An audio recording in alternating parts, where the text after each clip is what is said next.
peux acclamer réellement le Seigneur. Nous sommes dans un lieu de vie. Seigneur, ta parole est vérité. Tu peux acclamer la parole, tu peux acclamer la parole. Il envoya sa parole et sa parole libère. Sa parole guérit, sa parole apporte la vie. La vie pour l'éternité, c'est la parole. Père, nous te bénissons, oh Dieu, pour le don de ta parole. Alors nous voici là, oh Père, alors que nous voulons écouter cette parole qui a créé le monde. Accorde-nous la grâce, oh Dieu, d'être disposés. Père, je prie, oh Père, que ton esprit, ce matin, puisse nous parler. Nous te bénissons, oh Dieu, et nous te glorifions pour tout ce que tu es. À ton nom soit la gloire, au nom de Jésus. Amen. Amen. Alléluia.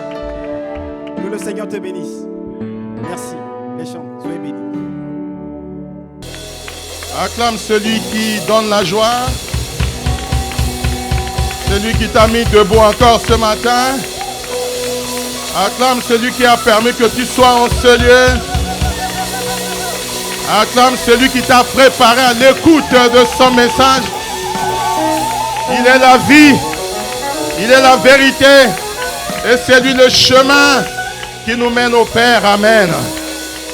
Amen. Merci les chantes. Tu peux acclamer le Seigneur. Acclame le roi des rois. L'Esprit de Dieu qui véhicule sa parole en ce moment. Amen. Merci Seigneur de m'avoir choisi comme un instrument ce matin, bien-aimé.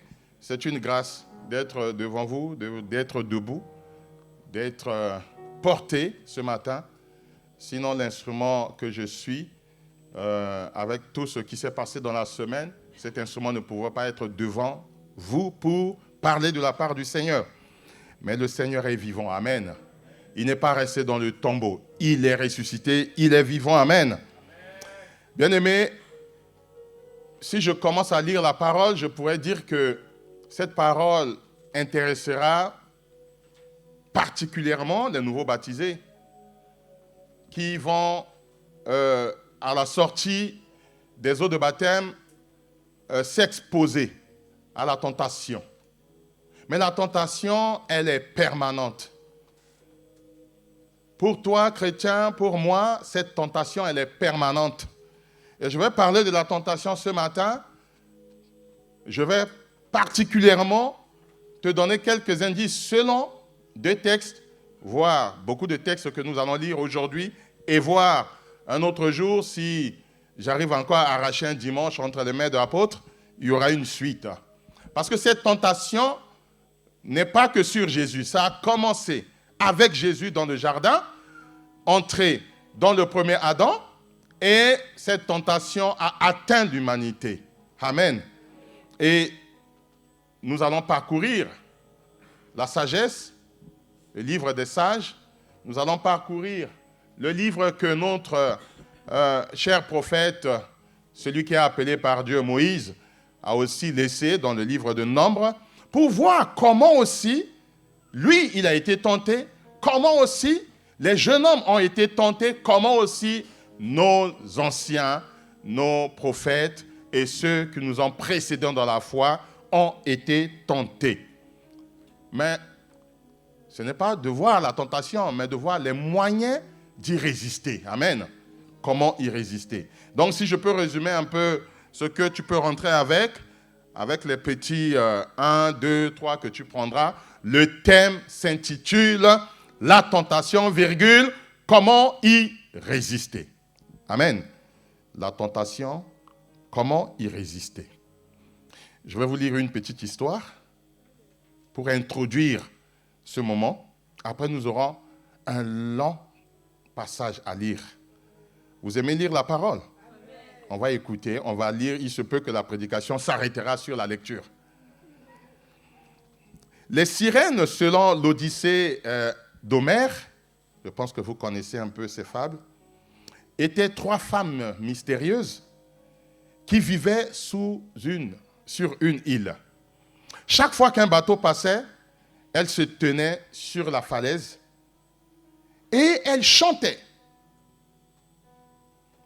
Leurs beaux chants attiraient les marins de plus en plus près jusqu'à ce qu'ils fassent naufrage sur les rochers en dessous de là où il se tenait. Ulysse, l'un des marins, désirait entendre lui aussi le chant des sirènes. Mais il était bien conscient des dangers. Alors, il ordonna maintenant à ses compagnons de l'attacher au mât. Vous savez, dans les bateaux, il y a des mâts où parfois on fait monter les voiles et les fait descendre. De l'attacher bien au mât quand il s'approcha de cette île et de lui boucher les oreilles avec des cires d'abeilles. Vous voyez, ça colle. Pour ne pas que lui, il entende les chants des sirènes et aller jusqu'à faire naufrage. Quand Ulysse entendit l'appel de la sirène, il exigea qu'on le détache. Lui qui a donné l'instruction, la tentation d'entendre le chant et de s'y rapprocher l'amène à réordonner encore à ses amis de le détacher. Mais ses compagnons le lièrent encore plus parce qu'ils ne voulaient pas aussi que lui, qu'il fasse naufrage. Et ils le relâchèrent plus tard quand ils sont passés, ils ont eu à traverser. L'histoire ici, bien aimée, explore la puissante attraction que tu peux avoir quand tu entends qu'il y a une tentation quelque part ou bien il y a quelque chose que tu as été au courant, tu es aussi attiré par la curiosité d'aller le savoir, tout en sachant les mauvais effets que ça allait produire. Et même destructeur, ça peut détruire ta vie. Bien-aimé, pour toi et moi qui suis chrétien, que nous sommes chrétiens, personne ne peut traverser la vie sans être tenté. Du moins, la vie chrétienne sans être tenté. Mais la tentation n'est pas le péché. Amen. La tentation n'est pas le péché. Jésus n'a pas péché, mais Jésus a été tenté en toutes choses. Amen. Sans commettre le péché. Et pourtant, comme nous tous, il a survécu à la tentation. Et c'est l'apôtre Paul aux Hébreux qui écrit aux Hébreux, dans le livre d'Hébreux, chapitre 4, verset 15. Vous trouverez cette petite phrase qui intitule que Jésus a été tenté en toutes choses sans commettre le péché. Telle est notre introduction. Nous allons lire le livre de Proverbes, chapitre 7, verset 21 jusqu'à 27, et je demanderai à notre sœur Serena de nous lire Nombre, chapitre 11. Nous allons lire tout le verset 11 à partir du 4, tout le verset 12 et le verset 13 jusqu'à 25.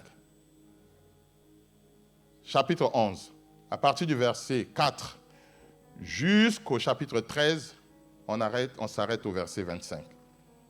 Très belle lecture, n'est-ce pas? Lisons la parole de Dieu dans le livre de Proverbes, chapitre 7, à partir du verset 21. Sinon, je peux le lire à partir du verset 1er pour que vous compreniez quelle était l'histoire. Mon fils, retiens mes paroles et garde avec toi mes préceptes. Observe mes préceptes et tu vivras. Garde mes enseignements comme la prunelle de tes yeux. Lis-les sur tes doigts, écris-les sur la table de ton cœur. Dis à la sagesse, tu es ma sœur. Et appelle l'intelligence ton amie pour qu'elle te préserve de la femme étrangère. De l'étrangère qui emploie des paroles doucereuses. J'étais à la fenêtre de ma maison et je regardais à travers mon treillis. J'aperçus parmi les stupides, je remarquais parmi les jeunes gens un garçon dépourvu de sens. Il passait dans la rue, près de l'angle où se tenait une de ces étrangères. Et il se dirigeait lentement du côté de sa demeure. C'était au crépuscule, pendant la soirée, au milieu de la nuit et de l'obscurité. Et voici, il fut abordé par une femme, ayant la mise d'une prostituée et la ruse dans le cœur. Elle était bruyante et rétive. Ses pieds ne restaient point dans sa maison, tantôt dans la rue, tantôt sur les places, et près de tous les angles. Elle était aux aguets. Elle le saisit et l'embrassa. Et d'un air effronté, lui dit, « Je devais un sacrifice d'action de grâce. Aujourd'hui, j'ai accompli mes vœux. C'est pourquoi je suis sorti au-devant de toi pour te chercher et je t'ai trouvé. J'ai orné mon lit de couvertures, de tapis, de fils d'Égypte. J'ai parfumé ma couche de myrrhe, d'aloe et de cinnamon. Viens, enivrons-nous d'amour jusqu'au matin. Livrons-nous joyeusement à la volupté. Car mon mari n'est pas à la maison. Il est parti pour un voyage lointain. Il a pris avec lui le sac de l'argent et ne reviendra à la maison qu'à la nouvelle lune. » Elle le séduisit à force de paroles.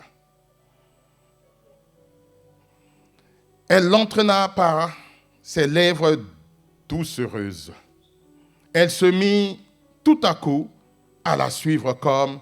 il se mit tout à coup à la suivre comme le brebis qui va à la boucherie, comme un fou qu'on lie pour le châtier, jusqu'à ce qu'une flèche lui perce le foie, comme l'oiseau qui se précipite dans le filet, sans savoir que c'est au prix de sa vie.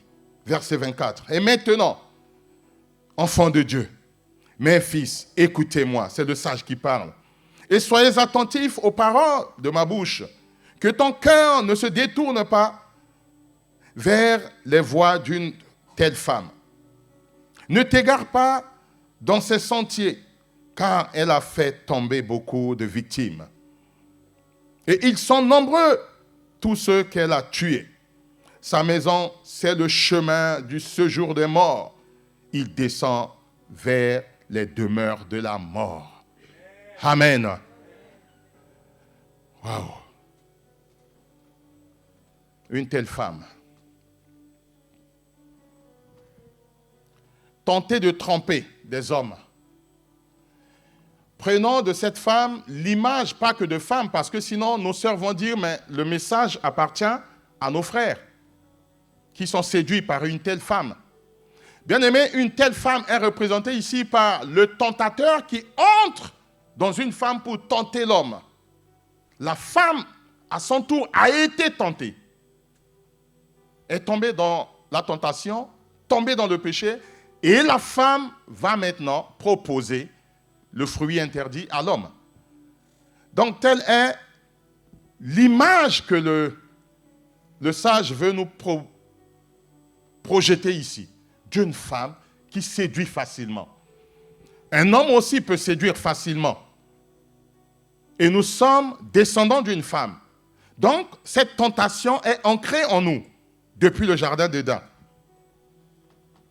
Et ce passage décrit le pouvoir et les trois dangers de la tentation sexuelle. Et si j'enlève le mot sexuel, de la tentation de tout va.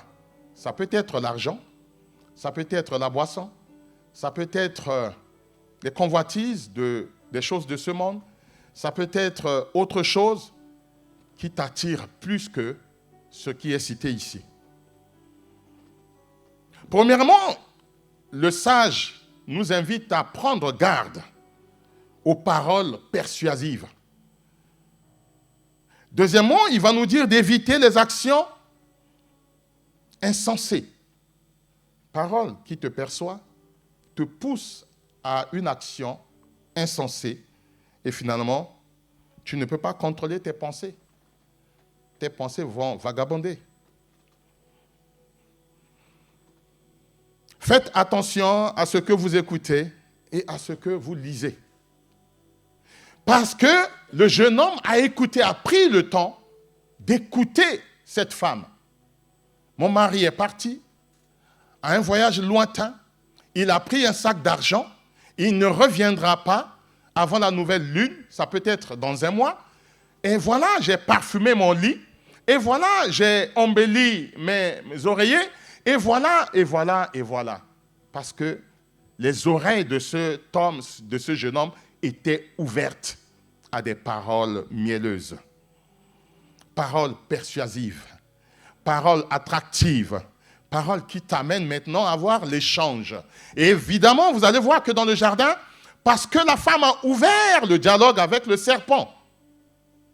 Et cela ne serait pas le cas de Jésus, que nous allons le lire un autre jour. Il est écrit. Il est aussi écrit. Parole contre parole.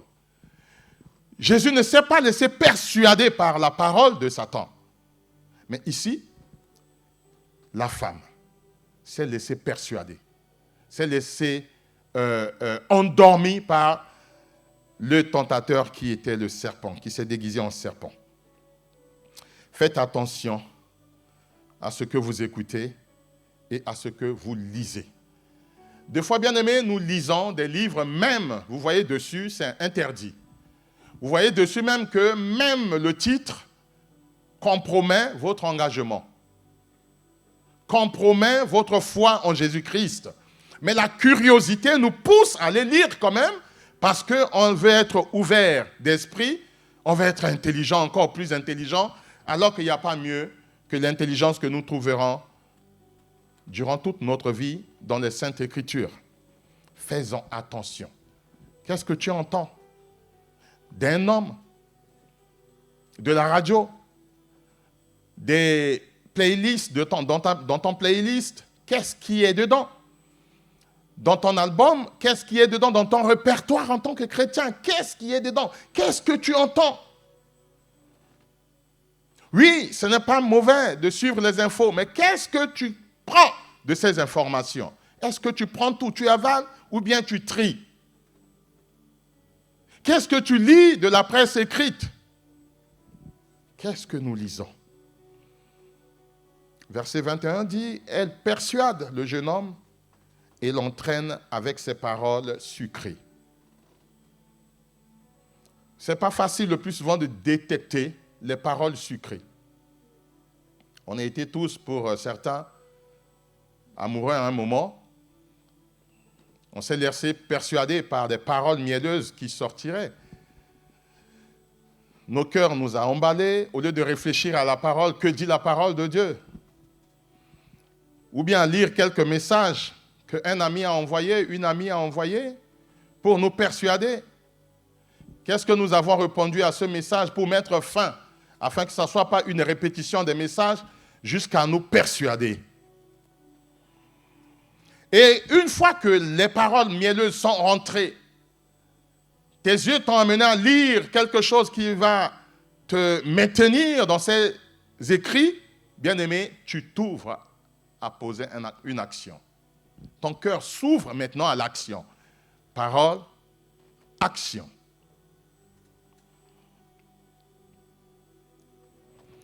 Mais toutes les actions ne sont pas mauvaises. Vous comprendrez avec moi qu'il y a des actions qui sont positives, qui nous amènent tous à nous marier, du moins pour certains, et avoir des beaux enfants.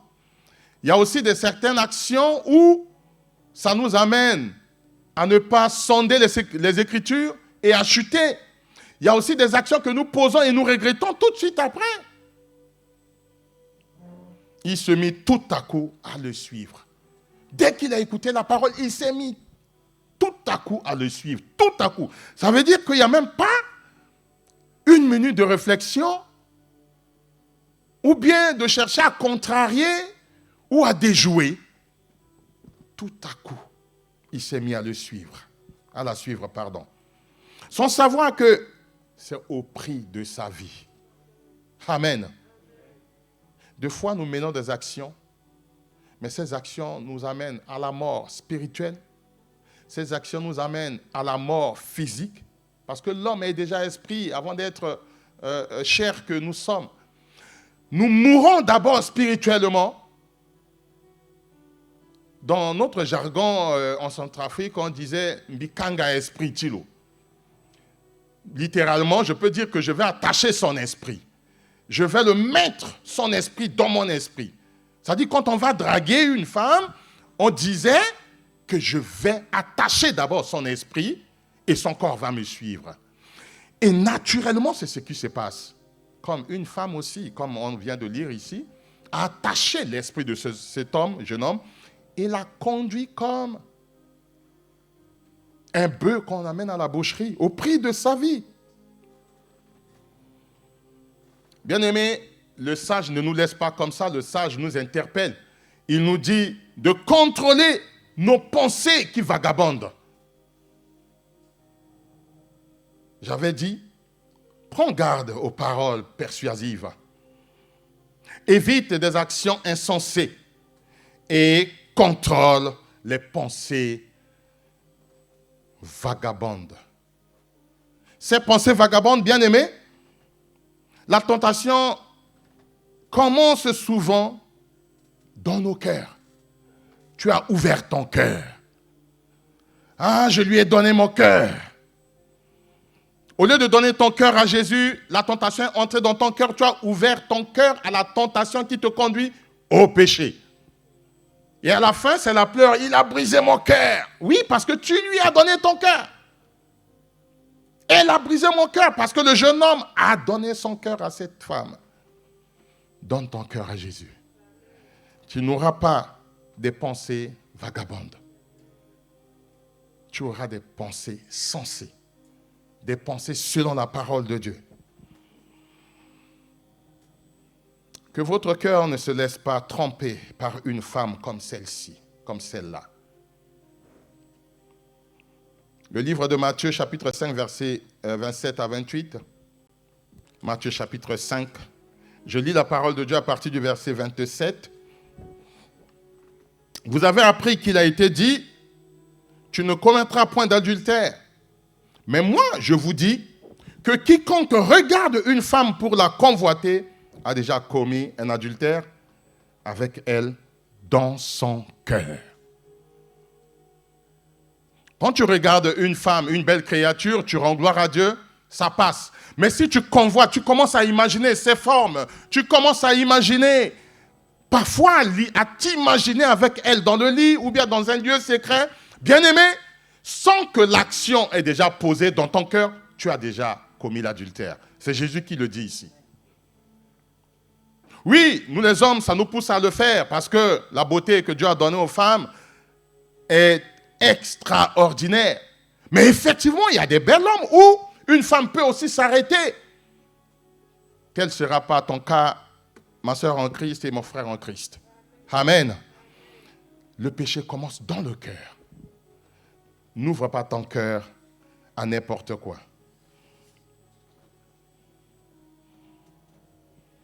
Comme cette femme qui a persuadé ce jeune homme et ce jeune homme lui a ouvert son cœur. Ne t'arrête pas sur le chemin d'une telle femme, d'un tel homme, d'une telle personne. Si tu vois déjà que les choses commencent à venir et que ce n'est pas ce que la Sainte Écriture te propose, poubelle. J'ai souvent dit aux frères et sœurs, emmenez-vous à vous apprécier d'une manière limite. Un garçon qui est dans la maison familiale, qui n'a jamais été apprécié par ses sœurs, ce garçon sera vite fait séduit par une fille dehors. Parce qu'on ne lui a jamais dit qu'il est beau dans la famille. Et une fois qu'une femme va lui dire que tu es beau, waouh! Pour lui, c'est la première fois d'entendre le mot beauté. Une sœur qui n'a jamais été appréciée par ses frères dans la famille, excusez-moi du terme, un canard boiteux, comme je les appelle le plus souvent, ceux qui courent à tout va après les filles, vont dire que waouh, est-ce qu'on t'a déjà dit que tu es belle? Même rien que la façon de parler, la fille commence à faire aussi son cou comme ça. Non. Mais je te dis que tu es belle. Et ce genre de personnes tombent facilement dans la tentation. Dans la parole de Dieu, Dieu vous a créé, vous êtes des merveilleuses créatures. Ne vous arrêtez pas sur les paroles mielleuses qui n'iront pas jusqu'à la fin. Ces paroles ont pour but de vous attirer comme un bœuf qu'on attire pour amener à la boucherie. Amen. Préparons nos cœurs pour lire ce qui s'est passé aussi par rapport à la tentation dans les anciens testaments, dans l'ancienne alliance. Nous allons lire le livre de Nombres, chapitre 11. Je dis courage à ma sœur. J'ai trouvé une bonne excuse aujourd'hui. Et je pense que l'Esprit de Dieu va nous conduire. Et nous tous, nous lisons avec elle afin de suivre ce qui est dit ici, parce que nous ne reviendrons pas verset sur verset, mais nous voulons comprendre ce qui est dit ici pour que nous puissions bien rentrer avec un ou deux points. Amen. Amen. Nombre 11 à partir du verset 4, je lis la parole de Dieu. Le ramassis de gens qui se trouvait au milieu d'Israël fut saisi de convoitise. Et même les enfants d'Israël commencèrent à pleurer et dire « Qui nous donnera de la viande à manger ?» Nous nous souvenons des poissons que nous mangions en Égypte et qui ne nous coûtaient rien, des concombres, des melons, des poireaux, des oignons et des eaux. Maintenant, notre âme est desséchée, plus rien. Nos yeux ne voient que la manne. La manne ressemblait à de la graine de coriandre et avait l'apparence du blélium. Verset 8. Le peuple se dispersait pour la ramasser. Il la broyait avec des meules et la pilait dans un mortier. Il la cuisait au pot et en faisait des gâteaux. Il avait le goût d'un gâteau à l'huile. Quand la rosée descendait la nuit, sur le camp, la manne y descendait aussi. Verset 10. Moïse entendait le peuple qui pleurait, chacun dans sa famille et à l'entrée de sa tente. La colère de l'Éternel s'enflamma fortement. Moïse fut attristé et il dit à l'Éternel, « Pourquoi affliges-tu ton serviteur et pourquoi n'ai-je pas trouvé grâce à tes yeux que tu aies mis sur moi la charge de tout ce peuple? Est-ce moi qui ai conçu ce peuple? Est-ce moi qui l'ai enfanté pour que tu me dises, porte-le sur ton sein, comme le nourricier porte un enfant, jusqu'au pays que tu as juré à ses pères de lui donner? Où prendrais-je de la viande pour donner à ce peuple? Car il pleure auprès de moi, en disant, donne-nous de la viande à manger. Je ne puis pas à moi seul porter ce peuple, car il est trop pesant pour moi. Plutôt que de me traiter ainsi, tue-moi, je te prie, si j'ai trouvé grâce à tes yeux, et que je ne vois pas mon malheur. L'Éternel dit à Moïse, assemble auprès de moi 70 hommes des anciens d'Israël, de ceux que tu connais comme anciens du peuple et ayant autorité sur lui. Amène-les à la tente d'assignation et qu'ils s'y présentent avec toi. Je descendrai et là je te parlerai. Je prendrai de l'esprit qui est sur toi et je le mettrai sur eux, afin qu'ils portent avec toi la charge du peuple et que tu ne la portes pas à toi seul. Tu diras au peuple, sanctifiez-vous pour demain et vous mangerez de la viande, puisque vous avez pleuré aux oreilles de l'Éternel en disant, qui nous fera manger de la viande? Car nous étions bien en Égypte. L'Éternel vous donnera de la viande et vous en mangerez. Vous en mangerez non pas un jour, ni 2 jours, ni 5 jours, ni 10 jours, ni 20 jours, mais un mois entier, jusqu'à ce qu'elle vous sorte par les narines et qu'elle vous sorte et que vous en avez du dégoût, parce que vous avez rejeté l'Éternel qui est au milieu de vous, et parce que vous avez pleuré devant lui en disant, pourquoi donc sommes-nous sortis d'Égypte? Verset 21, Moïse dit, 600 000 hommes de pied forment le peuple au milieu duquel je suis. Et tu dis, je leur donnerai de la viande, et ils en mangeront un mois entier. Égorgera-t-on pour eux des brebis et des bœufs, en sorte qu'ils en aient assez? Ou rassemblera-t-on pour eux tous les poissons de la mer, en sorte qu'ils en aient assez? L'Éternel répondit à Moïse, la main de l'Éternel sera-t-elle trop courte? Tu verras maintenant si ce que je t'ai dit arrivera ou non. Moïse sortit et rapporta au peuple les paroles de l'Éternel. Il assembla 70 hommes des anciens du peuple et les plaça autour de la tente. L'Éternel descendit dans la nuée et parla à Moïse. Il prit de l'esprit qui était sur lui et le mit sur les 70 anciens. Et dès que l'esprit reposa sur eux, ils prophétisèrent et ils ne continuèrent pas. Il y eut 2 hommes, l'un appelé Eldad et l'autre Médad, qui étaient restés dans le camp, et sur lesquels l'esprit reposa. Car ils étaient parmi les inscrits, quoiqu'ils ne fussent point allés à la tente, et ils prophétisèrent dans le camp. Un jeune garçon courut l'annoncer à Moïse et dit, Eldad et Médad prophétisent dans le camp. Et Josué, fils de Nun, serviteur de Moïse depuis sa jeunesse, prit la parole et dit à Moïse, Moïse, mon serviteur, empêche-les. Moïse lui répondit, es-tu jaloux pour moi? Puisse tout le peuple de l'Éternel être composé des prophètes, et veuille l'Éternel mettre son esprit sur eux. Et Moïse se retira du camp, lui et les anciens d'Israël. L'Éternel fit souffler de la mer un vent qui amena des cailles et les répandit sur le camp, environ 1 journée de chemin d'un côté et environ 1 journée de chemin de l'autre côté, autour du camp. Il y en avait près de 2 coudées au-dessus de la surface de la terre. Pendant tout ce jour et toute la nuit, et pendant toute la journée du lendemain, le peuple se leva et ramassa les cailles. Celui qui en avait ramassé le moins en avait 10 homères. Ils les étendirent pour eux autour du camp. Comme la chair était encore entre leurs dents, sans être mâchée, la colère de l'Éternel s'enflamma contre le peuple de l'Éternel, et l'Éternel frappa le peuple d'une très grande plaie. On donna à ce lieu le nom de Kibroth Hattaava, parce qu'on y enterra le peuple que la convoitise avait saisi. De Kibroth Hattaava, le peuple partit pour Hatzeroth, et il s'arrêta à Hatzeroth. Je prends la main à partir du verset 12.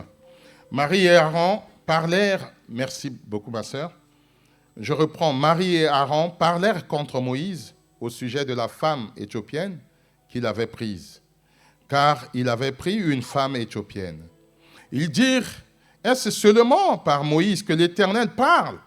N'est-ce pas aussi par nous qu'il parle? Et l'Éternel l'entendit. Or, Moïse était un homme fort, patient. Puisse aucun homme sur la terre, sur la face de la terre. Soudain, l'Éternel dit à Moïse, à Aaron et à Marie, allez vous 3 à la tente d'assignation. Et ils allèrent tous les 3. L'Éternel descendit dans la colonne de nuée et il se tint à l'entrée de la tente. Il appela Aaron et Marie qui s'avancèrent tous les 2. Et il dit, écoutez bien mes paroles. Lorsqu'il y aura parmi vous un prophète, c'est dans une vision que moi, l'Éternel, je me révélerai à lui. C'est dans un songe que je lui parlerai. Il n'en est pas ainsi de mon serviteur Moïse. Il est fidèle dans toute ma maison. Je lui parle bouche à bouche. Je me révèle à lui sans énigme et il voit une représentation de l'Éternel. Pourquoi donc n'avez-vous pas craint de parler contre mon serviteur, contre Moïse? La colère de l'Éternel s'enflamma contre eux et il s'en alla. La nuée se retira de dessus la tente et voici, Marie était frappée d'une lèpre blanche comme la neige. Aaron se tourna vers Moïse, et voici, elle avait la lèpre. Alors Aaron dit à Moïse, de grâce, mon Seigneur, ne nous fais pas porter la peine du péché que nous avons commis en insensé et dont nous nous sommes rendus coupables. Oh, qu'elle ne soit pas comme l'enfant mort-né, dont la chair est à moitié consumée quand il sort du sein de sa mère. Moïse cria à l'Éternel en disant, ô Dieu, je te prie, guéris-la. Et l'Éternel dit à Moïse, si son père lui avait craché au visage, ne serait-elle pas pendant 7 jours un objet de honte? Qu'elle soit enfermée 7 jours en dehors du camp, après quoi elle y sera reçue. Marie fut enfermée 7 jours en dehors du camp, et le peuple ne partit point jusqu'à ce que Marie y fût rentrée.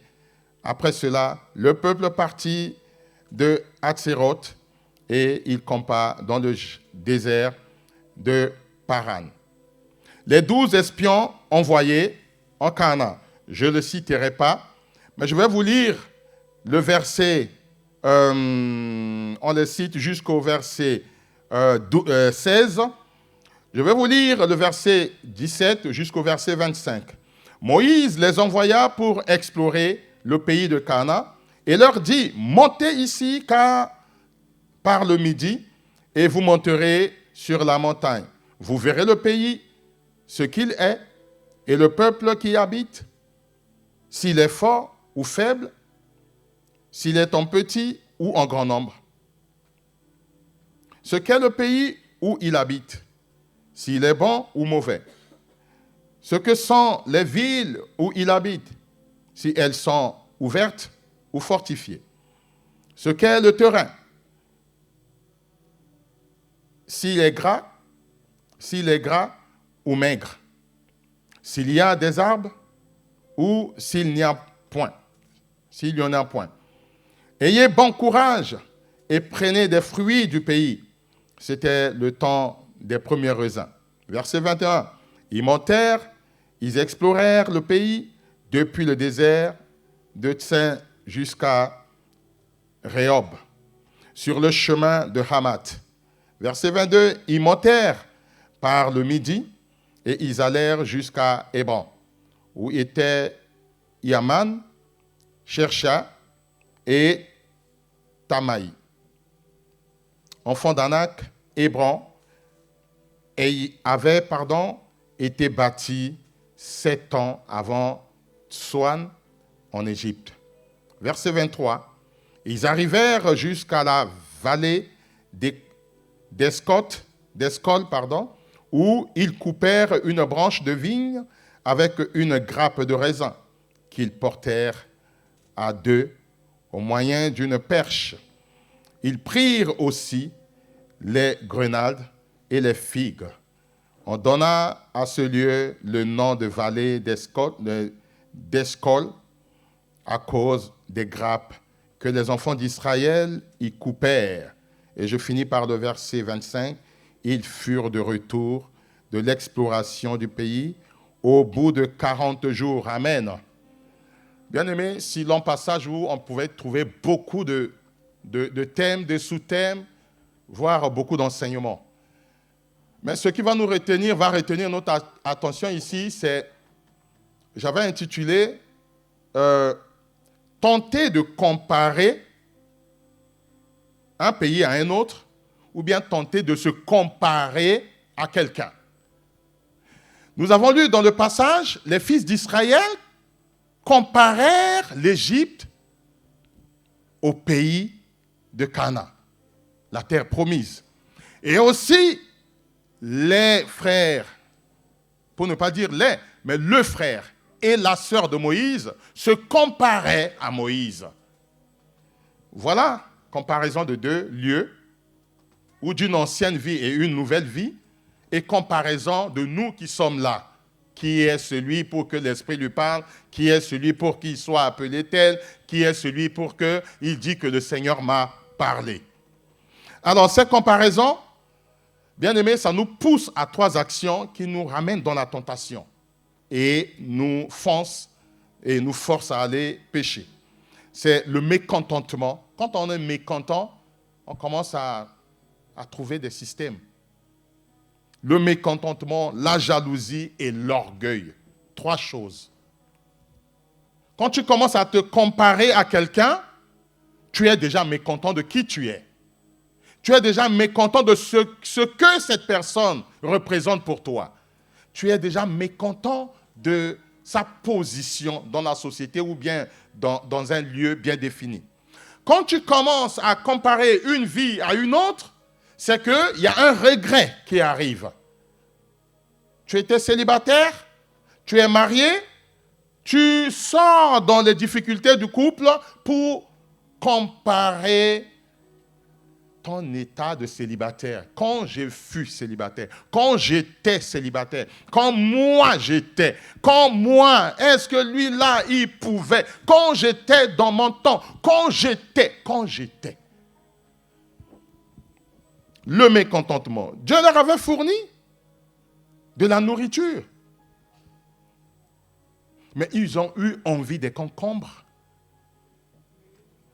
des tomates, des carottes, des poissons, alors qu'ils étaient sous fouet, sous un esclavage où leur cri parvenait jusqu'à Dieu. Bien-aimé, c'est parce que Dieu maintenant prend soin dans le désert où Dieu te prépare à son service. Parce que quel était le but de sortir d'Égypte? C'était d'aller dans le désert, là où il n'y a rien. Il y a la sécheresse pour se rencontrer, pour rencontrer son Dieu. Ce n'est pas dans le désert que tu vas manger, planter la tomate, concombre et carotte. Dans le désert, tu te limites du peu pour être en communion, en contact, en connexion avec ton Dieu. Dans les moments de souffrance, dans les moments de solitude, dans les moments de célibat, dans les moments de chômage, bien-aimé, tout ce qui peut représenter ton désert, ce n'est pas une fatalité. C'est un moment de rencontre avec ton Dieu. Je me rappelle que l'apôtre a souvent tendance à dire aux célibataires, il faut que vous vous estimez pendant que vous êtes encore célibataire, parce que quand vous êtes heureuse dans le célibat, vous serez heureux dans le mariage. Parce que c'est au moment de ton célibat que ton cœur est avec Dieu, que tu mets tout ton cœur avec Dieu. Dieu avait créé Adam et Adam était dans le jardin. Il a mis Adam seul pour que Adam cultive le jardin et le garde. Il n'y avait pas Ève. Contact avec Dieu. Culture avec Dieu. Échange avec Dieu, dialogue avec Dieu. Malheureusement, 2 fois, le désert nous a menés à avoir de tels comportements. Nous voulons vite fait quitter le désert pour aller à la terre promise. Mais il y a des conditions. Que tu dois te contenter de ce que Dieu te donne. Tu dois te contenter du SMIC. Tu dois te contenter du peu. Mais ton cœur à Dieu. Être connecté à Dieu. Ce n'est pas qu'on doit rester dans le peu, sinon on ne servira pas Dieu. Ceux du monde vont nous tirer vers leur bien, avec leur bien. Nous devrions multiplier ce que Dieu nous donne. Mais quand il n'y en a pas, bien aimé, faisons attention. Cœur à cœur avec Dieu. Ainsi, nous avions des viandes, nous avions de ceci, nous avons des concombres. Ils commencent à comparer l'Égypte et la terre promise qu'eux-mêmes, ils n'ont pas encore vue. Ils étaient encore dans le désert. C'est un moment de passage, bien-aimé. Tu passes, c'est la traversée. C'est comme on t'a mis dans l'eau de baptême. Hier, tu es sorti, mais il y a encore de parcours à faire pour arriver à la terre promise. Mais si là, pendant ce temps, tu commences à douter, est-ce que c'était un bon choix que j'ai fait? Est-ce que je devais marcher? Est-ce que c'était l'église que Dieu voulait pour moi? Mais toi-même, au lieu de te connecter à ton Dieu, qu'est-ce qu'il a prévu pour moi? Aussitôt, le mécontentement s'installe.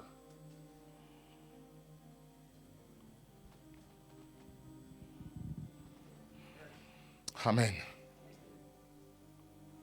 Il y a toujours une raison de se plaindre, bien-aimé. Je me plains 2 fois.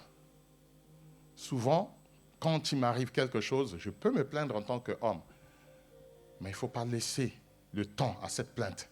Parce que le temps que vous attribuez à cette plainte, c'est ce temps-là qui fait entrer la tentation en vous et ça détruit votre cœur. Ce cœur, vous devez le préparer pour recevoir la parole de Dieu, être en contact avec Dieu. Mais pendant ce temps de plainte, de doute, de raisonnement, sortez vite de cette situation, de ce petit moment. Et Dieu qui est miséricorde, plein de bonté, plein de grâce, plein d'amour, il vous montrera certainement ce qu'il a préparé à la sortie de ce petit moment de plainte.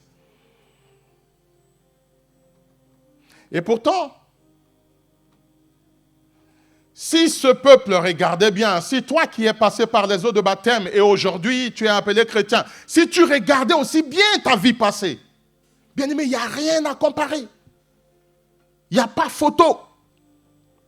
Il n'y a même pas copie-coller. Il n'y a rien. Une vie où tu n'as rien mais tu es joyeux. Tes collègues au travail te le disent. Ton entourage te le dit. Si tu ne l'as pas reçu, je l'ai reçu. Amen.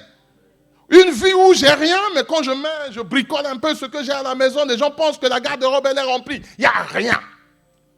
Parce que la joie de l'Éternel me fortifie, me donne la force, me donne la gaieté, me donne à vivre aisément.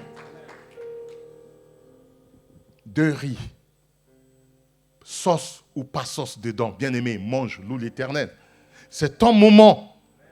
C'est le désert. C'est là où Dieu veut te parler.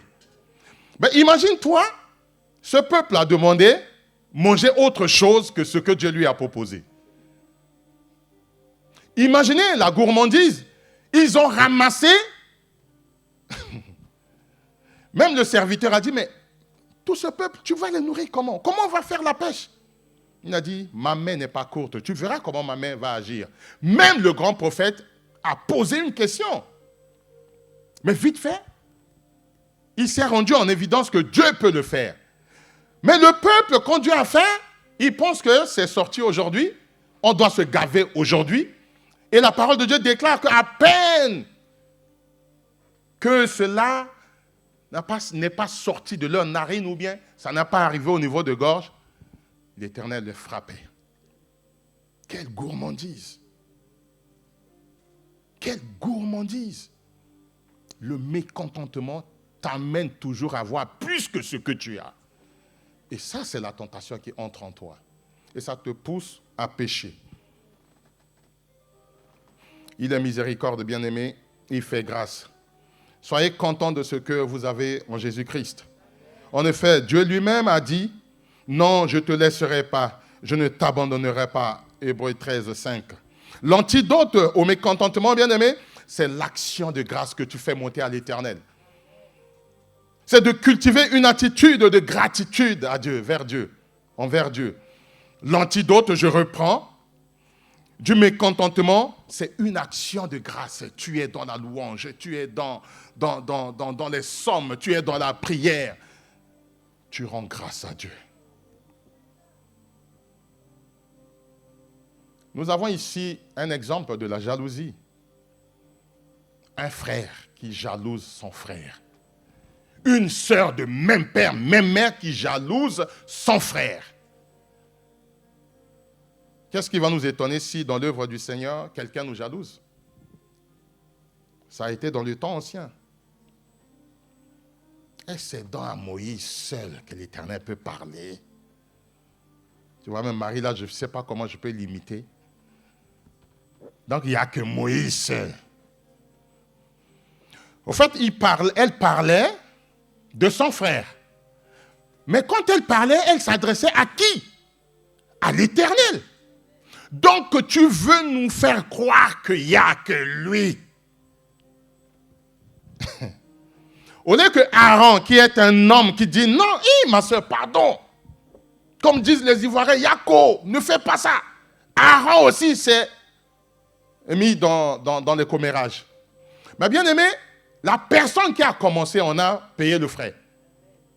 C'est Marie. Mais pas demain. tout de suite, l'Éternel a entendu, l'Éternel les a convoqués. Une jalousie qui détruit. N'eût été la prière de la personne qu'ils ont jalousée, de la personne que nous avons tendance, ou bien la convoitise ou la jalousie nous pousse à aller à son encontre, c'est ces personnes merveilleuses, fidèles à l'Éternel, qui reviennent avec un cœur sincère le plus souvent pour prier, pour que l'Éternel ne puisse pas frapper. Moïse l'a fait. Et je t'exhorte ce matin, que tu sois jalousé, que tu sois méprisé dans ta famille, que tu sois lapidé, qu'on t'a traité méchamment, ou bien tu es incompris. Bien-aimé, c'est à toi, parce que tu as reçu la grâce, de prier pour ces personnes. Et Dieu fera grâce. Dieu a fait grâce à Marie. Marie ne devait même pas revenir dans le camp. Dieu a dit à Moïse, mais c'est quoi ton problème au fait? Quelqu'un qui te jalouse, je l'ai frappé. Tu viens encore crier pour que... Bon, écoute, on va faire simple. Si c'était son père, ton père là, Moïse, qu'il avait craché au visage, au temps ancien, même de nos jours, quand un parent lance la malédiction sur un enfant, bien aimé, s'il y a le bien fondé, l'enfant partira avec cette malédiction. Tu ne peux pas dire, non, je sers Dieu. Quel Dieu? Ton Dieu déjà, ce sont tes parents. Et Dieu va rappeler à Moïse, si c'était son père qui lui a craché au visage, il devrait rester 7 jours en dehors du camp. Vu que c'est moi l'Éternel et que tu es revenu vers moi avec ton cœur généreux, elle va quand même rester en dehors. Et à cause de ce péché, bien-aimé, le peuple n'est pas parti. Le peuple était obligé d'attendre. Vous voyez comment la tentation entre, ça crée la jalousie et ça nous bloque à un niveau. Nous ne décollons pas. Pendant 7 jours, pendant 7 mois, pendant 7 années, à cause d'une seule personne. Tout le peuple était bloqué. La parole vient éveiller nos consciences que nous devons faire très attention. Parce que nous bloquons aussi la bénédiction des autres. Quand nous jalousons, quand nous médisons, quand nous parlons mal des autres, quand nous commençons à comparer, à nous comparer aux autres. Si petit, c'est Dieu qui l'a appelé. Si grand, c'est Dieu qui en a décidé. S'il parle de la part de Dieu, c'est Dieu qui en a voulu. Amen. Et je vais descendre dans mon message sur le 3e point. Bien aimé, le modèle de leadership que Moïse avait, Dieu a pris soin de valoriser ce modèle. Dieu a dit, cet homme, il est fidèle. Je n'ai trouvé personne comme lui. Cet homme, dans toutes ses voies, il me craint. C'est pour cela que je parle avec lui bouche à bouche. Je ne passe pas par le songe, je ne passe pas par d'autres prophètes, mais à lui. Et il n'y aura jamais aucun prophète sur cette terre que je puisse parler de bouche à bouche. Amen. La fidélité. La fidélité. Et quand le Saint-Esprit se pose sur quelqu'un, bien-aimé, et quand Dieu t'ouvre les yeux de voir l'action du Saint-Esprit, l'onction qui est sur la personne, ne te comporte pas comme Aaron, comme Marie. Viens seulement sous l'onction. Prends ta part. Dieu n'a pas pris un autre esprit. Dieu a pris l'esprit qui était sur Moïse, son serviteur, celui qui était fidèle. Il a pris son esprit, l'esprit que Dieu a mis en lui pour repartir. Au point même, il y avait 2 hommes qui n'étaient pas convoqués dans la tente, étaient restés dans l'assemblée, ont été saisis, bien-aimés, de cet esprit. Waouh! Faisons attention. Nous ne savons pas l'intimité des gens avec leur Dieu. Faisons très attention. Je finis par l'orgueil. La jalousie vient du fait de se comparer aux autres et de penser que nous sommes bien lotis que les autres. L'orgueil maintenant est né d'une surestimation tu te surestimes plus que l'autre. Tu deviens orgueilleux. De se comparer aux autres, de penser que nous sommes meilleurs que les autres. Et cet orgueil met une barrière entre nous et Dieu. Barrière entre Aaron et Dieu, entre Marie et Dieu. La véritable humilité, bien-aimé, ne consiste pas à te sous-estimer. Tu ne dois pas te sous-estimer. Vous voyez ici, Marie et Aaron se sont sous-estimés. Tu ne dois pas non plus te surestimer. Tu ne dois pas non plus te sous-estimer parce que ça va créer des complexes en toi. Demande simplement que l'Éternel t'ouvre les yeux. Tu vas voir la richesse que ton ami a. Tu vas voir pourquoi il faut qu'un Moïse soit parmi nous. Tu vas voir pourquoi il a fallu que des hommes soient choisis pour être habités par le Saint-Esprit. Quand Dieu t'ouvre les esprits et l'œil spirituel, tu verras. Tu deviendras humble, tu deviendras fidèle au service, tu deviendras compatissant et indulgent envers les autres. Amen. S'il y a une prière que je vous demande à faire ce matin, c'est de prier pour que Dieu nous aide à résister aux tentations du mécontentement, de la jalousie, de l'orgueil, et qu'il nous aide à lui être confiant, fidèle et humble. Amen. Recevez la parole de Dieu.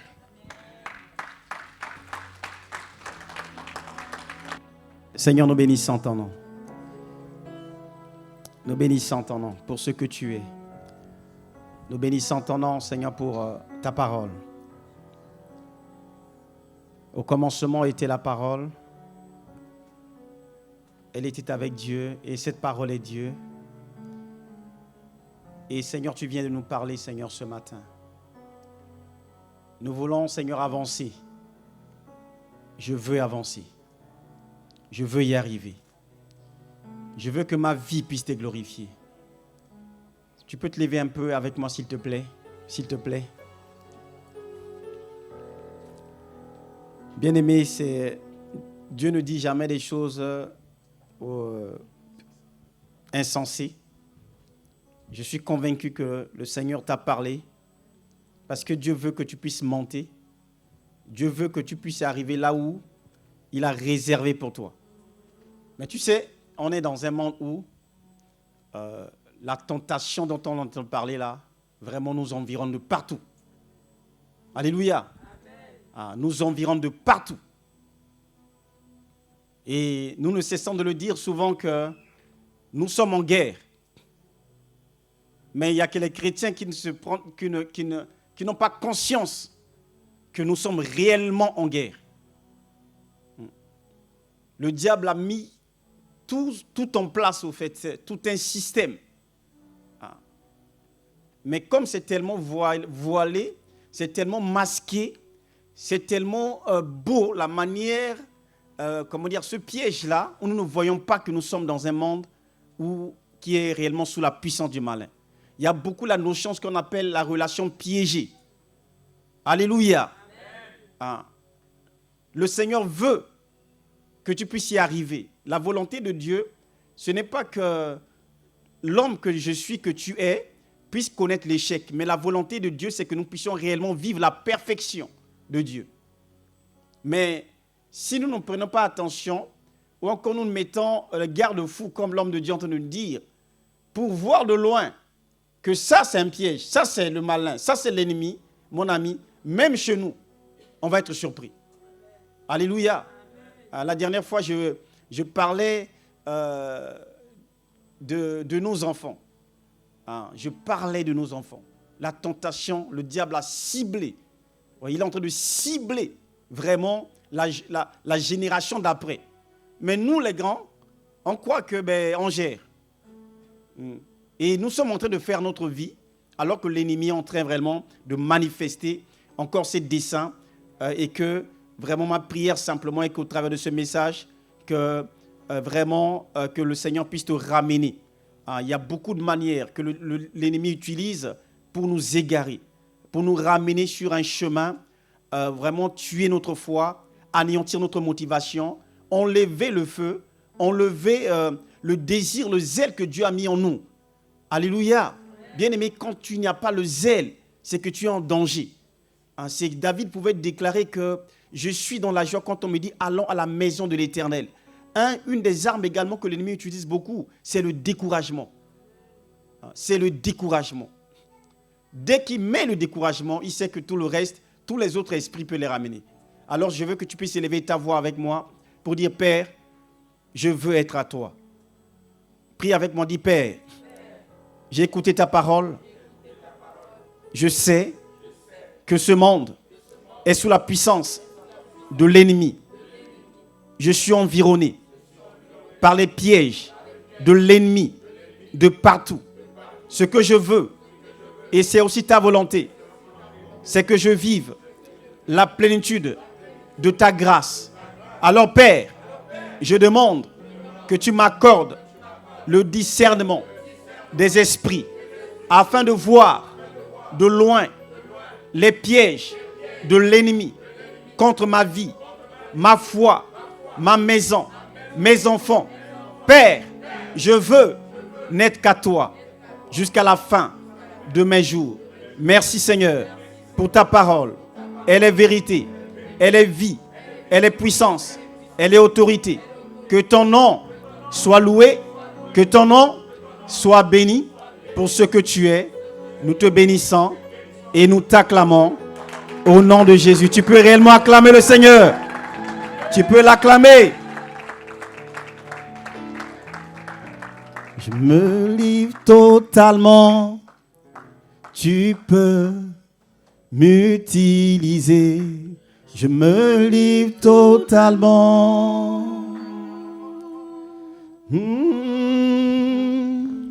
Je me livre totalement. Tu peux m'utiliser. Je me livre totalement. Oh oui, Père, je me livre totalement.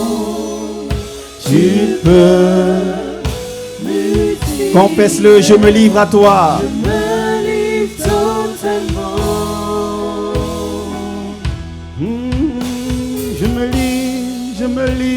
Je me livre totalement.